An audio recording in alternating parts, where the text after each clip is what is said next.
سے لے کر ایک غریب گھرانے تک ہر ایک گھر میں سے پلوٹے کو خداوند نے مار دیا، اور اس وقت بڑا بحران مچ گیا۔ ہر گھر میں صفے ماتم بچھ گئی، ہر گھر میں رونا کہلانا ہو گیا، ہر گھر میں چیخو پکار اٹھنے لگی، ہر گھر میں سے ایک پلوٹا مارا جا رہا ہے، یعنی کہ ہر گھر سے اب رونے کی صدائیں ہیں، ہر گھر میں چیخو پکار ہے۔ اور اس طرح مصر کے اندر مصریوں کے گھروں میں موت جو ہے وہ چھائی ہوئی ہے، جبکہ دوسری طرف مصری جو وہاں پر جو اسرائیلی ہیں جو مصر کے اندر رہ رہے ہیں، ان کے گھروں میں نہ رونا ہے، نہ موت ہے، نہ ان کا کوئی پلوٹا مارا گیا، نہ کوئی وبا ان پر آئی، نہ کال ان پر آیا، اور نہ کوئی بیماری ان پر آئی۔ وہ مصری جتنے بھی بنی اسرائیل تھے، جب وہ انہوں نے اپنے گھروں پر برے کے خون کو چاقوں پر لگا لیا تھا، تو جو موت کا فرشتہ تھا وہ اس خون کو دیکھتا، جس گھر پر برے کا خون چوکھٹ پر لگا ہوا ہوتا تھا، اس گھر پر وہ جب وہ اس خون کو دیکھتا تو اس گھر کو وہ چھوڑ دیتا، اس گھر پر وہ گھر پر نہ جاتا، اس گھر کو کوئی نقصان نہ ہوتا، نہ ان پر وبا آتی، نہ مری آتی، نہ کال ان پر پڑتا، نہ ان کا کوئی پلوٹا مارا گیا۔ اور اس طرح بنی اسرائیل ایک بھرے کے خون کے وسیلہ سے سیف اینڈ ساؤنڈ رہے، وہ ہلاکت سے تباہی سے بچ گئے۔ اور اسی طرح پھر جب یہ رات بڑی کہرام کی رات ہے، کہرام مچا ہوا ہے، لوگ مصری جو ہے وہ بڑے پریشان ہیں، رو رہے ہیں، ماتم کر رہے اپنے پلوٹوں پر، تو پھر ایسا ہوا کہ ان کو حکم دیا گیا۔ کس نے حکم دیا؟ اس نے فرعون نے موسیٰ اور ہارون کو آ کر کہا کہ تو اپنی قوم کو میرے لوگوں میں سے نکال کر لے جا، اور اپنی بکریوں کو بھی لے جائے، اپنے بچڑوں کو بھی لے جائے، اپنی بھیڑوں کو بھی لے جائے، اپنے مال ڈنگر کو وہ یہاں سے لے جائے اور دور نکل جائے، اور جا کر تم اپنے خدا کی عبادت کرنا اور میرے لیے بھی دعا کرنا، میرے لیے بھی دعا کرنا۔ یہی فرعون تھا جو مصریوں کو جانے نہیں دے رہا تھا، جو یہودیوں کو جانے نہیں دے رہا تھا، یہی فرعون تھا جو ان پر ظلم کر رہا تھا، ان کو غلامی میں رکھے ہوا تھا، یہی فرعون ہے جو موسیٰ کو چیلنج دے رہا ہے، یہی فرعون ہے جو موسیٰ کے آگے عقل بند دکھا رہا ہے، گھمنڈ دکھا رہا ہے، اور اس کا مقابلہ کر رہا ہے، اور اسی کے گھمنڈ کے وسیلہ سے ان پر 10 آفتیں آئی، اور 10ویں آفت یہ تھی کہ ان کے پلوٹے مارے جائیں۔ اب وہ ڈر جاتا ہے، اب فرعون ہراساں ہو چکا ہے، اب اس کا دل نرم ہو چکا ہے، کیونکہ اس کا اپنا بیٹا بھی، پلوٹا بیٹا بھی مارا گیا ہے، اور اب یہ کہہ رہا ہے کہ میرے لیے دعا کرنا، اپنے خدا کی عبادت کرنا۔ اور اس کے ساتھ ہی موسیٰ نے اپنی قوم کو یہ حکم دیا کہ مصریوں سے سونے کو ادھار لو، چاندی کو ادھار لو، اور خدا نے اس قوم کے دل کو نرم کیا، اور جب بنی اسرائیل قوم مصریوں سے سونے کو ادھار مانگ رہے ہیں، چاندی کو ادھار مانگ رہے ہیں، تو وہ کوئی ان کو نہ نہیں کر رہا، بلکہ جتنا کوئی اس سے مانگ رہا ہے اس کو وہ دے رہا ہے۔ سونا انہوں نے اکٹھا کر لیا، چاندی انہوں نے اکٹھا کر لیا، اور پھر وہ اس مصر میں سے نکلنے کے لیے وہ بھاگے، اور لال دریائے کلثم ان کے سامنے تھا، اور وہ اس کو پار کر کے بیابان کے اندر جب آگے تو یہ عید فصح جو تھی یہ کہاں پر منائی گئی؟ مصر کے اندر، جب بنی اسرائیل قوم غلامی کی حالت میں تھی۔ اور ایک اور بات یہ ہے کہ جو یہودی کیلنڈر ہے وہ اسی عید فصح سے شروع ہوتا ہے، اور پھر یہ عید فصح جو ہے، یہ عید فصح جو ہے کب تک منائی گئی؟ یہ عید فصح پہلی بار مصر کے اندر منائی گئی جب مصریوں کے پلوٹے مارے گئے، یہ پہلی عید فصح تھی، اور اس وقت سے بنی اسرائیل قوم سے نسل در نسل سال بعد سال مناتے آئے، اور یہ کب تک منائی گئی؟ یہ سن 70 تک منائی گئی، جب رومی حاکم تیتس نے ہیکل کو مسمار کر دیا اور بنی اسرائیل کو مصر میں سے نکال دیا، اور بنی اسرائیل اب دنیا کے اندر تتر بتر ہو گئی۔ اور اس کے بعد ایسا ہوا کہ پھر انہوں نے یہ عید فصح اس طور پر نہیں منائی جس طور پر یہ مناتے تھے، یعنی ہیکل نہیں تھی تو بھرا قربان نہیں کرتے تھے۔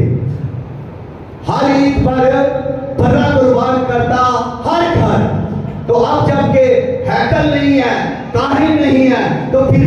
اس بھرے کو کس طرح ذبح کرنا تھا؟ تو یہاں تک جو ہے انہوں نے باقاعدہ سے روٹین کے طور پر اس کو لگاتار منایا، اور پھر اس کے بعد اس کے اندر تبدیلیاں ہونا شروع ہو گئی، اور تبدیلیاں اس کے اندر اس طرح سے ہونا شروع ہوئی کہ جب انہوں نے یہ عید فصح جو ہے سن 1400 سے لے کر سن 1491 سے لے کر سن 70 تک جب انہوں نے منایا، تو یہ لگاتار سال 1561 سال بنتے ہیں، یعنی انہوں نے 1561 سال اس عید فصح کو منایا۔ اور اس طرح پھر اس کے بعد جب یہ دنیا کے اندر بکھر گئے، ملکوں کے اندر بکھر گئے، تو پھر یہ عید فصح کو مناتے تو تھے لیکن ان کا منانے کا طریقہ بدل گیا۔ اب ہر بار نئے طریقے ان کی زندگی میں آگے، اور انہوں نے اس کا جو پہلا طریقہ استعمال کیا وہ یہ تھا کہ یہ بھرنے کی بجائے بے خمیری روٹی کا استعمال کرنے لگے، اور اب یہ بے خمیری روٹی کا استعمال اس طرح سے کرنے لگے کیونکہ برا ہیکل نہیں ہے، اس لیے اب برا کو قربان نہیں کریں گے، اور برا کو چھوڑ کر انہوں نے بے خمیری روٹی لے لی، اور اس کے ساتھ انہوں نے کڑوے صافات لیے، اور پھر انگور کا شیرہ لیا، اور اسی کے ساتھ اس کو وہ کھاتے۔ اب روٹی جو بے خمیری ہے اس کو دیکھیں کھیل کے طور پر انہوں نے پیش کر لیا کہ اب ایک تھیلی وہ کپڑے کی بناتے اور اس میں 3 خانے رکھتے، اور 3 خانوں میں 3 روٹیاں ایک ایک رکھتے، اور جو درمیان کا خانہ ہوتا اس میں سے ایک روٹی وہ لیتے، آدھی وہ سارا خاندان بانٹ لیتا، اور آدھی کو وہ جو گھر کا سربراہ ہوتا وہ اپنے کسی گھر کے کونے میں چھپا دیتا، اور پھر جو گھر کا بڑا بیٹا ہوتا جو پلوٹا ہوتا اس کو کہتا کہ یہ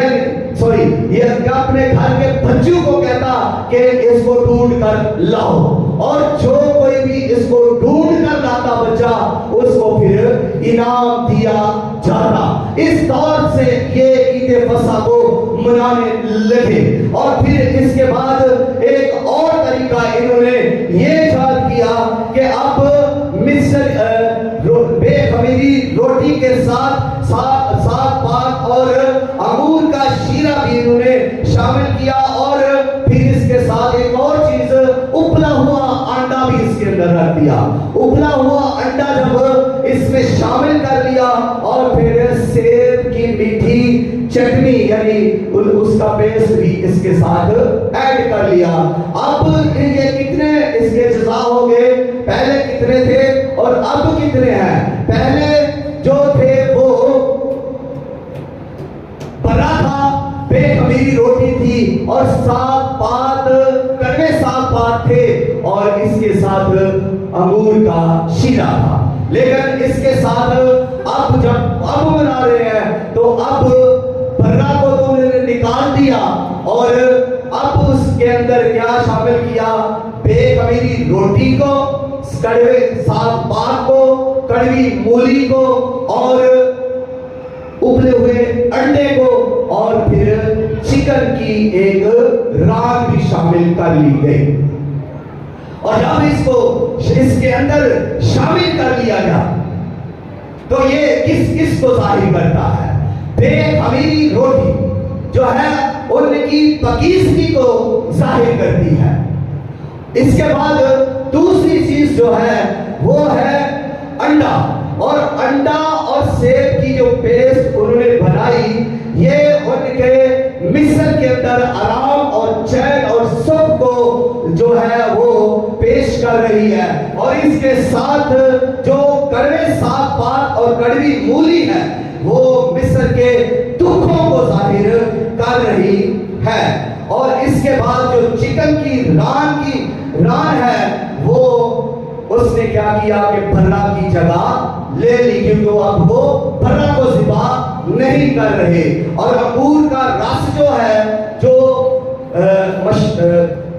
اس کا شیرہ ہے انگور کا تو وہ بطور مشروب اس کے ساتھ استعمال کرنے لگے. یعنی اب یہ 5 چیزیں ہو گئی. اور اس کو جب وہ ضیافت میں لاتے یہودی لوگ عید فصح پر تو اب اس کے ساتھ 1 پیالہ بھی رکھتے بلکہ 4 پیالے اس کے ساتھ وہ رکھتے تھے. جو پہلا پیالہ ہوتا وہ مخلصی کا پیالہ، دوسرا برکت کا پیالہ، تیسرا نجات کا پیالہ اور چوتھا تعریف کا پیالہ رکھتے.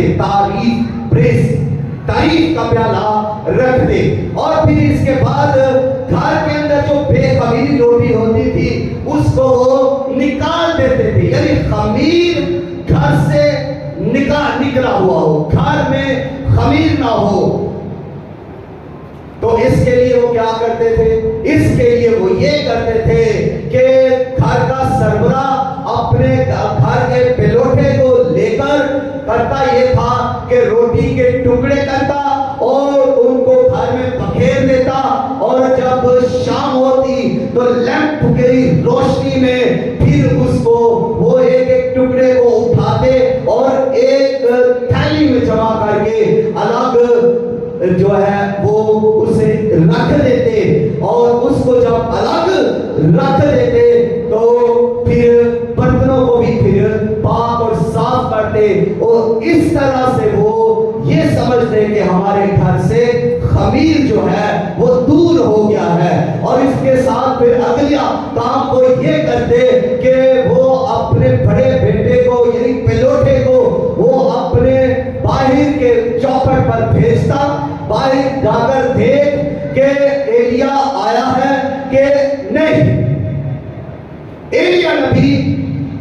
کو جا کر دیکھ کے باہر آیا ہے دروازے پر کے نہیں. تو وہ ایلیا کے لیے ایک پلیٹ بھی رکھ دیتے اور ایک کرسی بھی وہاں پر اپنے گھر میں رکھتے تھے. اور اس طرح جب پلوٹا باہر جاتا اور جا کر دیکھتا کہ ایلیا آیا ہے کہ نہیں، اور اگر ایلیا نہیں آیا تو وہ آ کر کہتا واپس آ کر کہ ایلیا نہیں آیا. تو یہ رسم اس لیے وہ کرتے تھے کیونکہ ملاکی کی کتاب اور اس کا 4واں باب 5ویں اور 6ٹھی آیت کے اندر لکھا ہوا ہے کہ جو ہے اخیر زمانے میں ایلیا جو ہے وہ آئے گا اور اس کو وہ باپ کے دل کو بیٹوں کی طرف اور بیٹوں کے دلوں کو باپ کی طرف پھیرے گا. تو اس رسم کو منانے کے لیے وہ اس طرح سے اس کو عید فصح پر منا کرتے تھے. اور اگلی بات جو ہم سیکھنے والے ہیں اشعیا بانی، تو یہ سب باتیں عید فصح کے حوالے سے میں نے اس لیے کہی